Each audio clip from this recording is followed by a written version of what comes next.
ও বিয়াদব, ও স্ট্রিক্টলি বিয়াদব। ওরা আমাদের গেস্ট, আর্জেন্টিনা যারা আসছে ওরা আমাদের গেস্ট, ওদের আমাকে সম্মান করতেই হবে। ওরা ভুল করতে পারে, আমরা ভুল করতে পারি না। আর্জেন্টিনা গতবারের বিশ্ব চ্যাম্পিয়ন, বড় আমরা যাই করি না কেন, গতবারের বিশ্ব চ্যাম্পিয়ন আর্জেন্টিনা। তাদের একটা পার্সোনালিটি আছে বা ইগো আছে, থাকতেই পারে।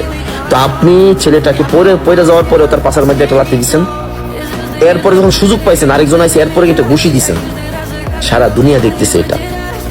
3 নম্বর যাচ্ছি বাংলাদেশের, আপনি খুব বাজে কাজ করছেন। আপনি আর্জেন্টিনাকে তো লাত্তি মারেন নাই, আর্জেন্টিনা প্লেয়ার না, যারা আর্জেন্টিনার সাপোর্টার আছে বাংলাদেশ বা যারা আর্জেন্টিনা দেশটাকে পছন্দ করে তাদের উপরে আপনি মনে করেন যে লাথি মারছেন। আমরা বাংলাদেশের ইমেজ আপনি ছোট করছেন, খুবই বাজে কাজ করছেন আপনি। আপনি যত ভালো প্লেয়ারই হোক না কেন, আপনার ক্ষোভ, জিদ, রাগ বলের উপরে হওয়া উচিত ছিল, এই প্লেয়ারের উপর না। এটা আপনি পুরো বাংলাদেশের ইমেজটাকে নষ্ট করে দিয়েছেন। ফুটবলে আমাদের র্যাঙ্কিং জানেন কোথায়? আমাদেরকে গণার মতো টাইম নেই। হ্যাঁ, আমরা খালি একটাই আছি, আমরা ফুটবল নিয়ে নাচানাচি করতে পারি, কিন্তু ইন্টারন্যাশনালি আমাদের কোথাও কোনো একটা চেয়ার নাই বসার মতো।